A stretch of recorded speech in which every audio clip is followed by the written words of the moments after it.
Dios soberano que mora en las alturas, te adoramos, te bendecimos, gracias. En esta mañana te damos una vez más, Señor, por el privilegio que nos concede, Señor, de poder exponer tu palabra, Dios. Te pido que nos guíe en la exposición de ella, Señor, que Cristo sea exaltado a través de nuestra predicación en esta mañana, Señor. Glorifícate, Señor, trata con nosotros, Señor, ayúdanos a contemplar, Señor, y a vivir tu palabra, Dios. Ayúdanos, Señor, que tu Espíritu Santo, Señor, nos redarguya, que tu Espíritu Santo, Señor, nos ayude, Señor, a ver las riquezas de tu palabra, Dios. En el nombre de Jesús, Señor. Amén. En esta mañana seguimos con la parte de la sección. Ya habíamos dicho la semana pasada que a la luz de todo lo acontecido en el Sermón del Monte, a la luz de todo el Sermón del Monte, llegábamos a la sección final de este sermón, que el Señor la concluye, la parte final, con una aplicación y un llamado a entrar por la puerta estrecha. Y a su vez, entonces, el Señor nos hace una advertencia de dos peligros de los cuales nosotros debemos cuidarnos si nosotros queremos entrar por la puerta estrecha. Todo aquel que quiere entrar por la puerta estrecha tiene que cuidarse de dos peligros. Número uno, cuidarse de los falsos profetas. Y número dos, cuidarse de su propio corazón. Y dijimos en torno a los falsos profetas que es verdad que los falsos profetas están entre nosotros, y que están entre nosotros y nos engañan, y que de una forma sutil ellos están en el umbral de la puerta estrecha y están ahí para tratar de entretenernos. Dijimos que un profeta es alguien que habla en nombre de Dios, y que un falso profeta es aquel que ha dicho o que dice hablar en nombre de Dios, pero que en realidad es un mensajero de sí mismo y o del diablo. Es alguien que tuerce la verdad consciente o de manera inconsciente. Y dijimos que en el Antiguo Testamento un profeta o un verdadero profeta era aquel que enseñaba la verdad de Dios inspirada, o la verdad de Dios por inspiración divina. Y dijimos que hoy ya no tenemos eso, porque el canon fue cerrado, y que hoy nosotros tenemos la palabra profética más segura, y que es aquí la palabra de Dios. Nosotros no necesitamos una nueva revelación, nosotros no necesitamos que nos manden a decir un nuevo mensaje, porque todo cuanto nosotros necesitamos para la salvación de nuestras almas, todo cuanto nosotros necesitamos para vivir una vida en santidad en esta tierra, lo tenemos aquí en la revelación de Dios, que es su palabra, tal y como ella nos testifican que ellas son la palabra profética más segura. Y dijimos y dividimos los profetas de hoy en tres grupos, y dijimos que se dividen los profetas o los falsos profetas de hoy en tres grupos. Y dijimos que están los que tergiversan las escrituras acomodándolas a los que ellos quieren decir, pero también los que dicen tener una nueva revelación por encima de las escrituras. Y número tres, los que cantan contradiciendo la palabra de Dios y basando sus letras en un humanismo religioso. Dijimos que hoy nosotros podemos ver esos falsos profetas en estos tres renglones. El Señor nos advierte el peligro que nosotros tenemos si no le prestamos atención a estos falsos profetas, para que nosotros nos cuidemos de sus falsas enseñanzas. Pero también es cierto, y es nuestra segunda advertencia, que debemos cuidarnos de nosotros mismos, que si es tan peligroso nosotros tener falsos profetas y falsos maestros dentro de nosotros, que se parecen a nosotros, que visten como una oveja, que a simple vista no podemos identificarlo, pero que los frutos de esa persona nos van a decir que son, si es cierto o tan cierto es que debemos cuidarnos de eso, como también debemos cuidarnos de nosotros mismos, porque corremos el peligro de tener una falsa esperanza. Corremos el peligro de simular ser algo a tal punto que nosotros mismos podemos engañarnos con nuestras propias mentiras. Y esa es la advertencia que quiero que analicemos en esta mañana. Hay personas que hablan de Dios y por la razón de ello hablar de Dios creen merecer el favor divino. Sin embargo, nada cuanto el hombre pueda hacer, absolutamente nada cuanto el hombre pueda hacer, le hará o le hace merecedor de nada. No, absolutamente. Porque todas las obras del hombre son, tal y como nos dice el texto bíblico, son como trapo de inmundicia. Todo cuanto el hombre hace está afectado por su maldad, está afectado por su pecado, y no hay nada en este hombre, ni justo, ni bueno. Por ende, no hay nada que el hombre pueda hacer que lo haga merecedor del favor divino, porque el hombre lo único que merece de Dios es su ira, es el castigo por esa condición o por ese pecado que el hombre tiene. El hombre, hemos dicho en otra ocasión que el hombre es pecador, y no es pecador porque el hombre hace pecado. El hombre es pecador porque el hombre nace siendo pecador, tiene una condición interna, y el hombre nace con esa condición por herencia de los primeros padres, entiéndase, Adán y Eva. Miren cómo lo dice Romanos en el capítulo 3, versículo a la altura del versículo 10. Dice el apóstol Pablo en Romanos, como está escrito: no hay justo ni aun uno, no hay quien entienda, no hay quien busque a Dios. Todos se apartaron a una, fueron hechos inútiles. No hay quien haga lo bueno, no hay ni siquiera uno. Sepulcro abierto su garganta, con su lengua engañan, y hay veneno de serpiente debajo de sus labios. Su boca está llena de maldiciones y amargura. Sus pies son veloces para derramar sangre. Hay ruina y miseria en sus caminos. No conocieron el camino de paz. No hay temor de Dios delante de sus ojos. Y este texto encierra a toda la raza humana completa. No hay uno que quiera buscar a Dios. No hay uno que busque a Dios, porque toda la raza humana está colocada en el mismo lugar, en lo que es una depravación total, y ni quiere ni puede buscar a Dios. Nadie puede acercarse a Dios confiado por algo que pueda hacer, que considere que eso que puede hacerle le haga merecedor del favor de Dios, porque todas las obras del hombre están permeadas por su pecado, y todo cuanto haga, no importa eso que haga, lo bueno que parezca, está afectado por el pecado del corazón del hombre. Por esto el hombre no es merecedor de nada. El hombre es un culpable de nacimiento por causa de su condición pecaminosa. Y el Señor nos dice que nos cuidemos de los falsos profetas. Y ahora el Señor nos dice que debemos tener mucho cuidado si queremos entrar por la puerta estrecha, porque nosotros podemos caer en el autoengaño. O sea, cuídense de los falsos profetas. Ahora, ustedes pueden caer en un autoengaño, y esa es la advertencia que nosotros empezamos a analizar en esta mañana. No es que tú puedas presumir ser cristiano, no es eso. No es que trate de modelar una vida pía, no. Es que viva una vida en santidad. Es la diferencia. O sea, yo puedo modelar ser una cosa o presumir ser una cosa, y yo puedo vivir una vida en santidad, y una cosa no me lleva a la otra, pero una cosa sí hace la diferencia de la otra. Y voy a leer mi texto de esta mañana. Mateo capítulo 7, versículo 21 hasta el versículo 23. Este es nuestro texto y es la advertencia que hace Jesús en esta mañana. Y yo quiero extraer en esta mañana algunas verdades de ese texto. Mateo capítulo 7, versículo 21 hasta el 23.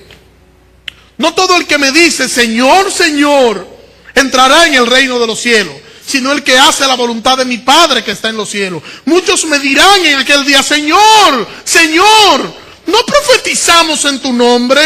¿En tu nombre no echamos fuera demonios? ¿Y en tu nombre no hicimos muchas obras poderosas? Entonces yo le declararé, nunca os conocí, apartaos de mí, aborrecedores de maldad, obradores de maldad, perdón. Es una sección difícil, es un texto muy tenso, es un texto muy denso, y concuerdan los estudiosos bíblicos que este es uno de los textos más solemnes dado por Cristo.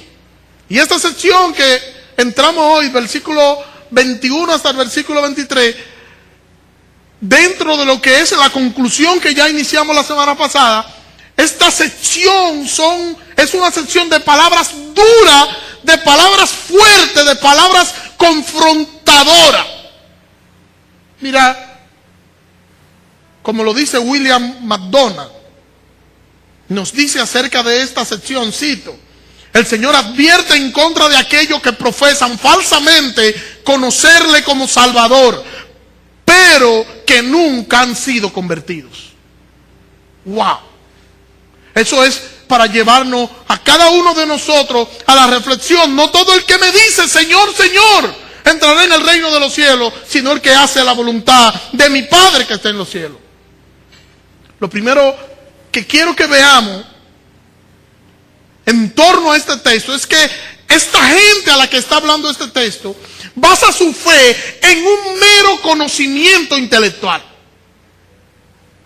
Repito, esta gente de este texto basa su fe, su creencia en un mero conocimiento intelectual. Dicen, Señor, Señor.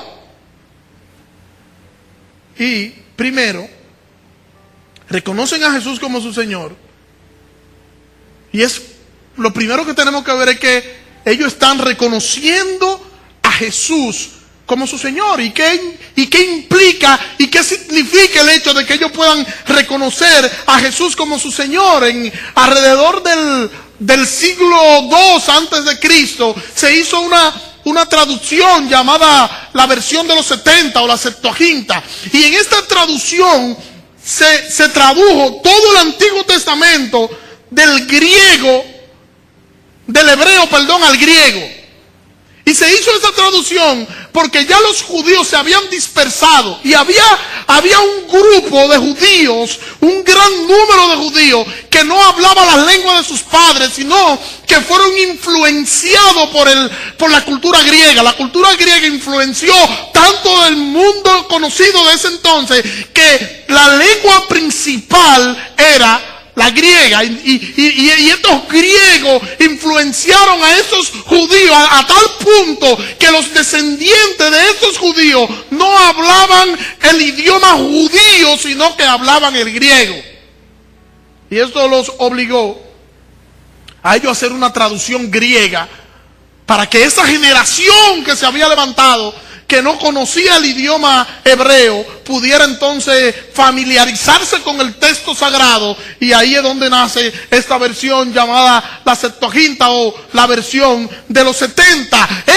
¿Por qué hago esta aclaración? Por lo que voy a decir ahora con relación a lo que es la palabra Señor. Nosotros encontramos en esta traducción que la palabra Adonai, la palabra Elohim y el propio nombre, como lo traduce la Reina Valera de Jehová, que la Reina Valera lo traduce así, esos nombres, o sea, el nombre de Jehová, Adonai y Elohim, lo traduce esta versión esta Septuaginta lo traduce como curios, y el curios que traduce esta traducción es lo que nosotros conocemos como Señor.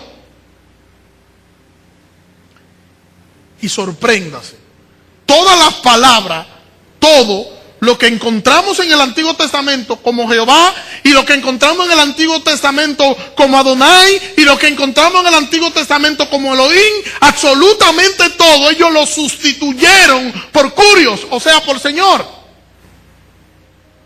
Ahora, ¿qué importancia tiene que nosotros sepamos eso? Bueno, simple, que la traducción a la que se hacía uso en tiempo de Jesús era esa traducción, era esa versión de los 70, esta Septuaginta, era esa versión la que se utilizaba. Y cuando Jesús está aquí haciendo uso y diciendo que no todo el que le diga Señor, Señor, está refiriéndose al texto sagrado que colocaba la palabra curios o la palabra Señor, que la colocaba única y exclusivamente para Dios. O sea, que lo que estas personas están haciendo es reconociendo el poder, reconociendo la autoridad y reconociendo la deidad de Cristo. Dicho de otra forma, los nombres de Dios que estaban en el Antiguo Testamento fueron traducidos por la palabra curios. Y es esa versión entonces que ellos utilizaban. Por eso cuando esa gente dice Señor, Señor, está reconociendo la autoridad de Jesús, está reconociendo la deidad de Jesús, está reconociendo la soberanía de Jesús, y diciendo Señor, Señor, está llamando a Jesús como el Padre. Está diciendo en otra palabra que Cristo es la segunda persona de la Trinidad. O sea, intelectualmente ellos estaban bien. Ellos tenían un buen concepto, tenían un concepto adecuado, tenían una cristología bíblica.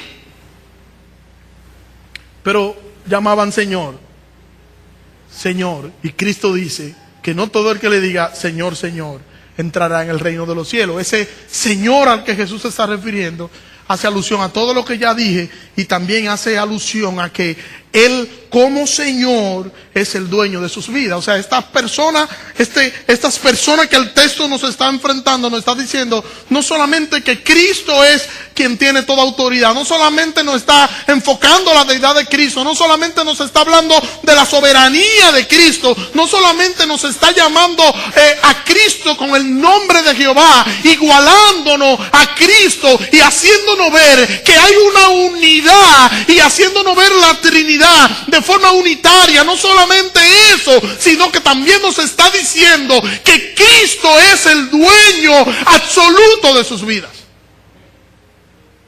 Teológicamente, ellos estaban bien. Una cristología sana, estaban bien ellos. Su creencia de Cristo es correcta. Es correcto lo que ellos están diciendo. Es correcto lo que ellos están proclamando. Tenían un conocimiento correcto de Cristo. ¿Tú crees que Cristo es el Señor? Ellos te dirían, sí, yo lo creo que es el Señor. ¿Tú crees que Cristo es la segunda persona de la Trinidad? Ellos dirían, sí, yo lo creo. ¿Tú crees que Cristo es el Señor de tu vida? Sí, yo creo que Cristo es el Señor de mi vida. Pero como ya dije, Señor, Señor, indica todo esto. Señor, Señor indica cercanía, indica también intimidad en la cultura judía. En la cultura judía, no solamente el Señor indica ya lo que yo acabo de mencionar, pero también indica en su cultura lo que es cercanía. Y cuando una persona repetía el nombre, era dando a entender la intimidad que había entre esa persona y la otra. Y esa repetición de nombre daba a entender la cercanía y la intimidad que había entre esas dos personas. Y voy a poner algunos ejemplos. Recuerden a Samuel, cuando Samuel está ya durmiendo en el templo, que el Señor lo llama. Samuel capítulo Primer libro de Samuel, capítulo 3, versículo 10. Entonces el Señor se le acercó y lo llamó de nuevo: Samuel, Samuel. Y Samuel le contesta: habla, que tu siervo escucha. En el libro de Éxodo, cuando el Señor provoca todo para que Moisés pueda subir al monte a tener un encuentro allí con Dios, y allí Dios hablarle a Moisés para que Moisés le sirva de libertador al pueblo de Israel. Allí en el capítulo 3 del libro de Éxodo, a la altura del versículo 4, dice: cuando el Señor vio que Moisés se acercaba a mirar, lo llamó desde la zarza: Moisés, Moisés. Y él respondió: heme aquí. En Lucas 10 hay un relato interesante, y es un relato que a mí me gusta mucho, porque allí nosotros vemos a Jesús con Marta, Lázaro, María, una casa que Jesús regularmente visitaba mucho, porque estos eran sus amigos, y había intimidad con ellos, había confianza con ellos. Y el versículo 41 dice: pero respondiendo el Señor le dijo: Marta, Marta, te afanas y te preocupas por muchas cosas. O sea, esa repetición, esa constante repetición de nombre que nosotros podemos encontrar, lo que nos habla a nosotros de la cercanía y de la intimidad que hay entre esta persona. Y el Señor está diciendo ahora que no todo el que me dice Señor, Señor, podemos decirlo entonces nosotros así. No todo el que crea tener una relación con el Señor entrará en el reino de los cielos. Al cielo entran los que practican la palabra del Señor, los que hacen, no lo que dicen. Eso es lo que está diciendo Jesús en su texto.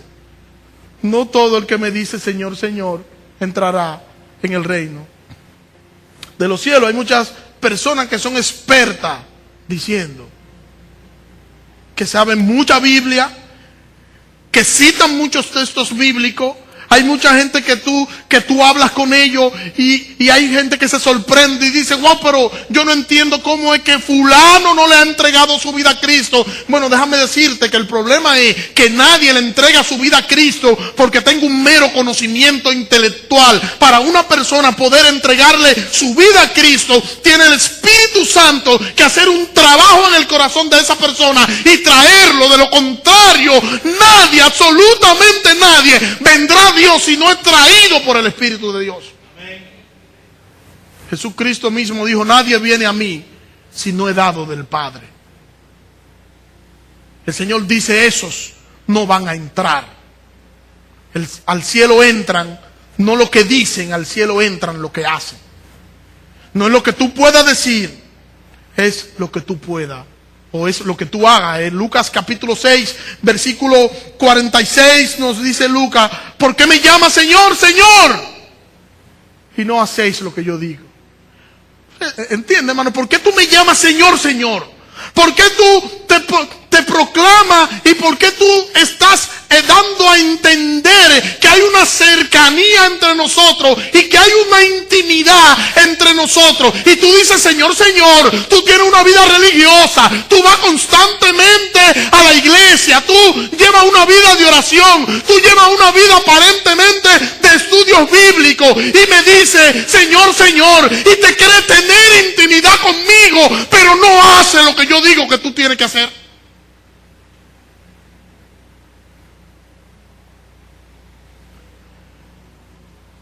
Tú me reconoces como tu Señor, te mofa en decir que tienes una relación conmigo, sin embargo, no haces mi voluntad.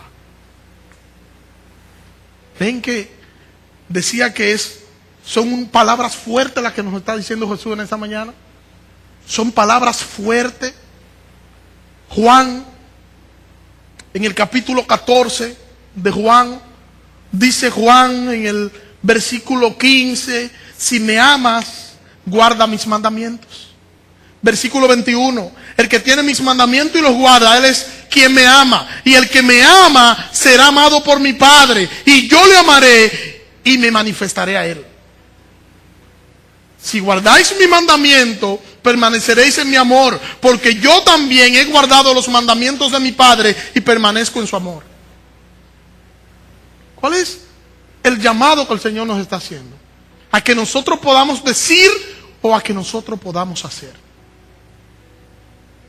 No es que te autoengañe creyendo que eres cristiano sin serlo. No es eso. No es el hecho de que podamos creer que porque asistimos a una iglesia, no es el hecho de que podamos creer de que asistimos a una célula, no es el hecho de que podamos creer que porque nosotros recibimos estudios bíblicos, que nosotros asistimos a conferencias bíblicas, eso no nos hace cristiano. Cristiano te hace guardar los mandamientos del Señor. Cristiano te hace guardar la palabra del Señor. Eso es un cristiano, el que vive y hace conforme a la palabra del Señor. Tu amor por el Señor no se mide por las muchas actividades religiosas. No se mide por eso. No. Eso no muestra nada. Tu relación con Dios se mide porque tú guardes sus mandamientos. Tú me amas, guarda mis mandamientos. Si yo te amo, pero no puedo guardar tus mandamientos, no eres coherente entonces. Una cosa es llamar al Señor, llamarlo Señor, Señor, creerse que nosotros tenemos una relación con Él, creernos que tenemos una intimidad con Él, eso es una cosa. Y otra cosa es hacer su voluntad. Y eso es lo que es el texto en esta mañana. Empieza a decirnos, es lo primero que tenemos que considerar. Y es fácil nosotros ver estas cosas. Cuando nosotros tenemos un problema, cuando tú tienes un problema, ¿qué tú buscas? ¿Autosatisfacción? ¿O busca agradar a Dios? ¿A quién tú consultas? ¿Te consultas a ti mismo? ¿O consultas al Señor? No todo el que me dice Señor, Señor entrará en el reino de los cielos, sino el que hace la voluntad de mi Padre que está en los cielos. O sea, el secreto no está en que tú puedas asistir al culto. El secreto no está en que tú puedas asistir a todas las actividades que la iglesia pueda tener y que allí tú puedas reírte como se ríen los cristianos, que allí tú puedas orar como oran los cristianos, que allí tú puedas leer la Biblia como la leen los cristianos, que allí tú puedas vestir como visten los cristianos. No, ese no es el asunto. El asunto principal de esto está en que tú puedas vivir conforme a la palabra de Dios. El asunto está en que tú puedas hacer la voluntad de Dios. Y para tú hacer la voluntad de Dios, tienes que conocer su palabra. Y para conocer la palabra, tienes que estudiarla. Y sin esto, tú no puedes hacer lo otro. Tú puedes tener una vida activa y eso no garantiza tu entrada al cielo. Tú puedes tener una vida activa. Es lo que está diciendo nuestro texto. Que hay personas que tienen una vida activa en las iglesias y que no van a entrar al reino de los cielos. Que hay gente que tienen, que son líderes, que enseñan. Hay gente que hacen milagros. Que hay gente que está haciendo milagros poderosos y que no van a entrar al reino de los cielos. Que en aquel día el Señor le va a decir: yo no te conozco, hacedor de maldad. Son gente que van a tener, que tienen una falsa esperanza. Y eso es lo que nos debe llevar a nosotros a la reflexión. No tienes una vida activa. Este grupo de gente tiene una vida activa. Este grupo de gente hacen milagros en el nombre del Señor. Y son milagros reales. Ellos dicen: Señor, y en tu nombre no echamos fuera demonios. Hablamos nuevas lenguas. Esta versión dice: hicimos milagros poderosos. Y lo hicieron, sí lo hicieron. En el nombre de Jesús. Esta gente predica en el nombre de Jesús. O esta gente predicaba en el nombre de Jesús. Y a pesar de eso, no entraría al reino del Señor. Y a pesar de eso, a pesar de haber echado fuera demonios, a pesar de haber hecho milagros, a pesar de haber hecho tantas cosas, a pesar de haber predicado en el nombre del Señor, el Señor le va a decir al final: apartaos de mí, obradores de maldad. Y esto, vuelvo y repito, debe llevarnos a nosotros a reflexionar. ¿Qué somos nosotros? ¿Qué nosotros estamos haciendo? ¿Cuál es nuestra posición? ¿Soy yo cristiano? Y preguntarme, ¿qué me hace ser cristiano? ¿Por qué yo soy cristiano? ¿Porque voy a la iglesia? No. Tú debes ser cristiano porque tú vives conforme a la palabra de Dios, porque tú haces la voluntad de Dios, porque ir a la iglesia no le garantiza la salvación a nadie. Lo único que garantiza la salvación del ser humano es vivir conforme a la palabra de Dios, más nada. Y hay personas que se mofan de: no, mira lo que yo hago. Yo recuerdo cuando nosotros estábamos en el primer local allá en la Charle, que nosotros salimos a evangelizar un sector. Yo me encontré con una joven que me dijo: ¿de qué iglesia son ustedes? Y cuando le digo de qué iglesia somos, me dijo: no, a mí me gusta la iglesia de fulana, porque cuando ella empieza a predicar, ella empieza a llorar y llora y llora, y eso es una muestra de que Dios está con ella. La Biblia nos dice, el texto sagrado de hoy, que hay gente no solo que va a llorar, que va a hacer milagro, y que el Señor le va a decir: apartaos de mí, hacedores de maldad. O sea que eso no es una garantía de que tú tienes la entrada al cielo segura. No es lo que tú puedas decir, no es lo que tú puedas simular, no es la falsa esperanza que tú puedas tener, es una relación personal con Jesucristo. Lucas capítulo 10, versículo 17. Allí se da el relato donde Jesús envía a los 12. Dice el versículo 17: los 70 volvieron con gozo. Jesús lo envía a predicar y le dice todo lo que tiene que hacer, y que se sacudan los pies y etcétera, etcétera. Lo manda a predicar, y cuando ellos regresan, versículo 17, los 70 volvieron con gozo diciendo: Señor, aún los demonios se nos sujetan en tu nombre. Nada más teníamos que mencionar tu nombre y los demonios salían huyendo. El Señor les dijo: yo veía a Satanás caer del cielo como un rayo. He aquí, os doy autoridad de pisar serpientes y escorpiones, y sobre todo el poder del enemigo, y nada os dañará. Sin embargo, eso no lo hace cristiano a ustedes. Dice Cristo: sin embargo, no os regocijéis de esto, de que los espíritus se os sujeten, sino regocijaos de que vuestros nombres estén inscritos en los cielos. O sea, tu gozo no debe estar en lo que tú haces. Tu gozo no debe estar en una vida religiosa que tú tengas y que tú entiendas que eso es lo que... No, tu gozo no debe estar ahí. Tu gozo debe estar en que tu nombre está inscrito en los cielos. Y estas personas de nuestro texto llegaron en aquel día, llegaron al juicio en aquel día, y en aquel día llegaron confiados de que sus nombres estaban inscritos en los cielos. Y cuando se dieron cuenta de que no, ellos dijeron: pero Señor, y en tu nombre hicimos esto, y en tu nombre hicimos aquello. Y el Señor dice: sí, lo hicieron en mi nombre, pero yo a ustedes no lo conozco, apartados de mí. ¿Entienden por qué es una palabra dura? ¿Entienden por qué es una palabra dura la que nosotros estamos viendo en esta mañana?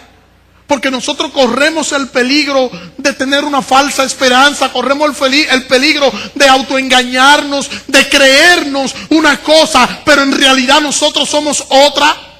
Corremos el peligro de nosotros decir que somos cristianos, pero en la práctica nosotros no somos cristianos, somos otra cosa. ¿Qué te hace cristiano? Vivir la palabra de Cristo, hacer la voluntad de Cristo. ¿Estás tú haciendo la voluntad del Señor?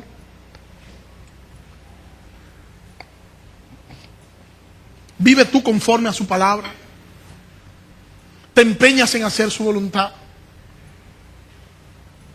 ¿O simplemente eres un cristiano nominal? Tú estás donde están los cristianos, tú vas donde van los cristianos, tú levantas la mano cuando la levantan los cristianos, Tú oras cuando oran los cristianos, tú lees cuando leen los cristianos, pero no tienes una relación personal con Cristo. Ese es el llamado de nuestro texto. Y no está diciendo que es posible. No, no es eso que está diciendo. En aquel día, en el día del juicio, muchos llegarán al día del juicio confiados de que ellos tienen el cielo ganado. Llegarán confiados de que ellos van a entrar al reino de los cielos con una falsa esperanza y con un autoengaño. Ellos van a llegar allí convencidos de que se le va a abrir la puerta y el Señor le va a decir: no, la puerta no se te va a abrir porque yo a ti nunca te he conocido. ¿No es triste esto? En ese grupo que yo leí de Lucas capítulo 10, dentro de lo que el Señor mandó a predicar casa por casa, que lo dividió de dos en dos, de esos que regresaron diciendo: Señor, y en tu nombre hasta los demonios se nos sujetaban. Dentro de ese grupo, ¿ustedes saben quién estaba dentro de ese grupo? Judas. Judas echó fuera demonios. Judas predicó en el nombre de Cristo. Judas vio un milagro. Judas estaba dentro de ese grupo. Y vio cómo los demonios se sujetaban con el simple hecho de mencionar el nombre de Jesús. Fue testigo de la autoridad de Cristo proclamando el Evangelio.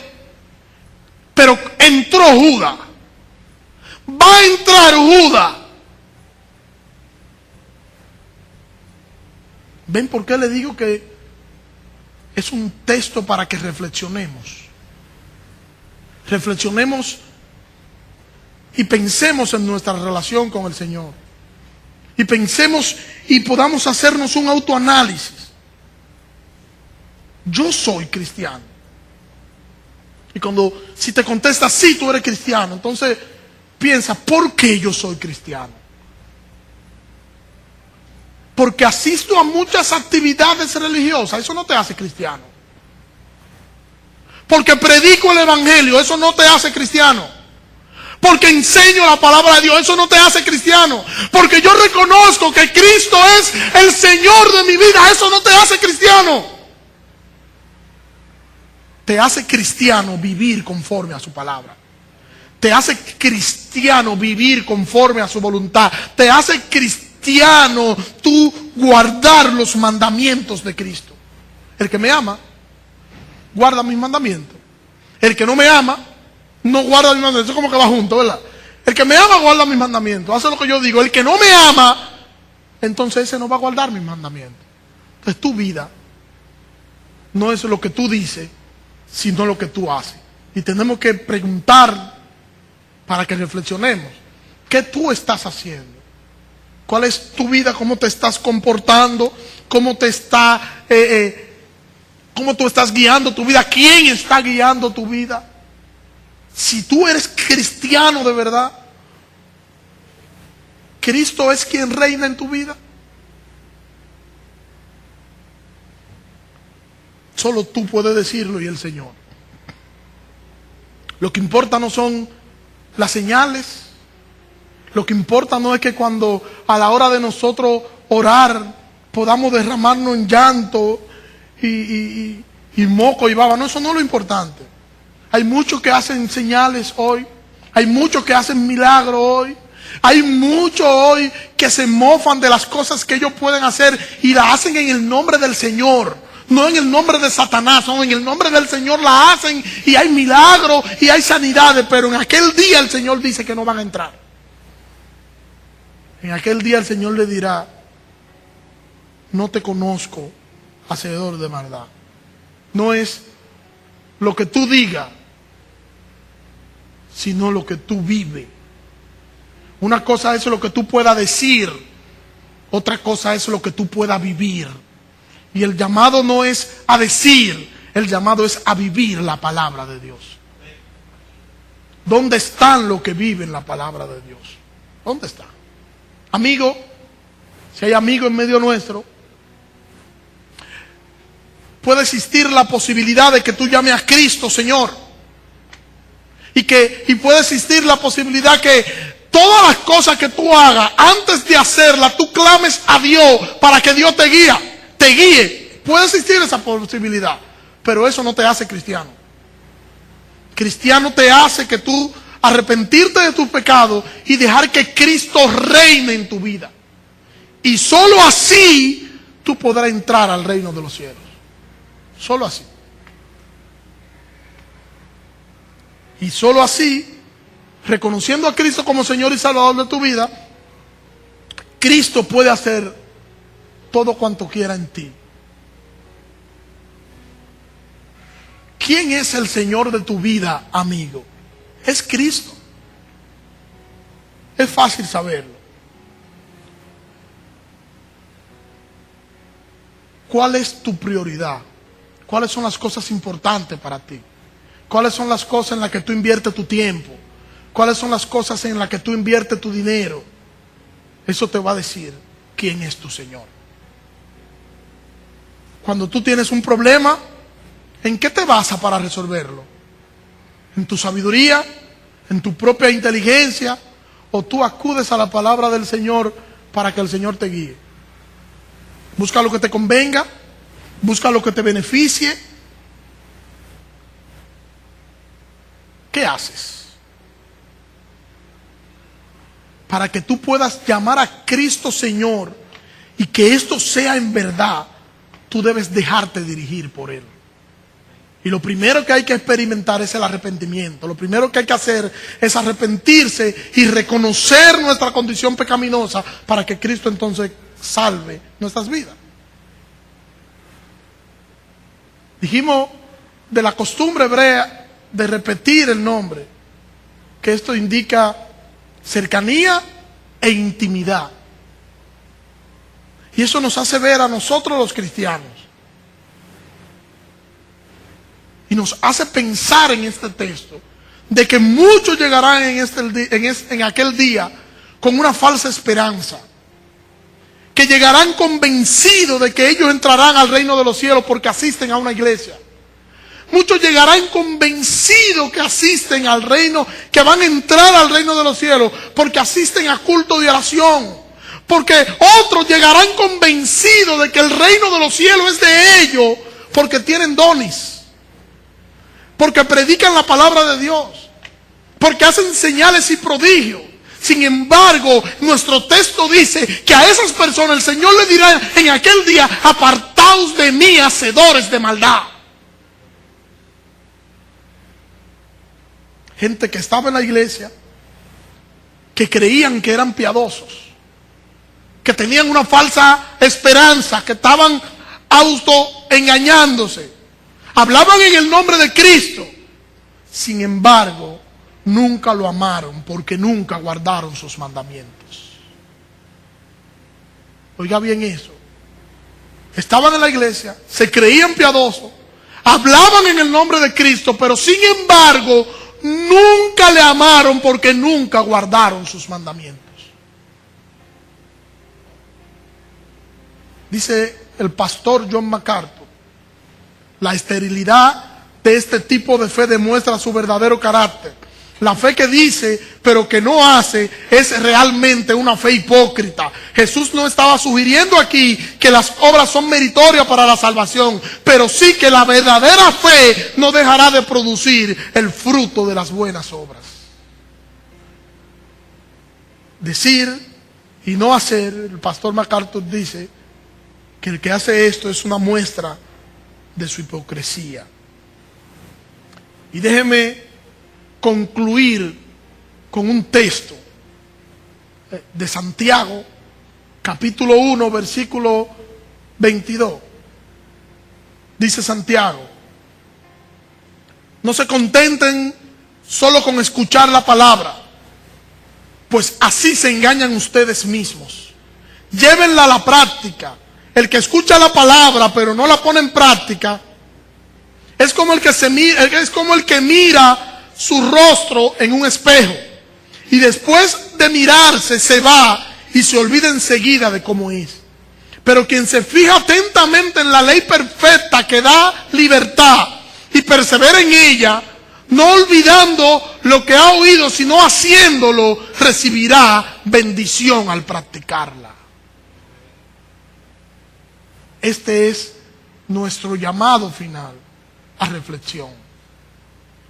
Será duro para estas personas que cuando lleguen en aquel día se den cuenta que estuvieron toda la vida engañados y engañados por ellos mismos, que decían ser cristianos pero vivían una vida que daba mucho que decir. Y cuando llegue aquel día, después de vivir toda una vida autoengañándose y con una falsa esperanza, entonces allí van a ser repudiados por el Señor y van a ser arrojados al infierno. Que el Señor nos ayude a que nosotros podamos autoanalizarnos y ver qué somos nosotros en verdad. Señor, te adoramos y te bendecimos.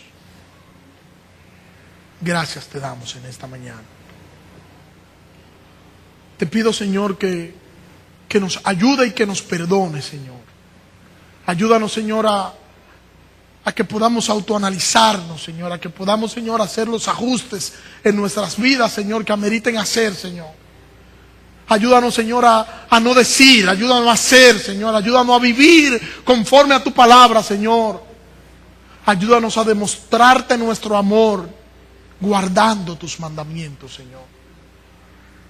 Y perdona nuestra vida, Señor, si no hemos estado haciendo así, Señor. Perdónanos. Y ayúdanos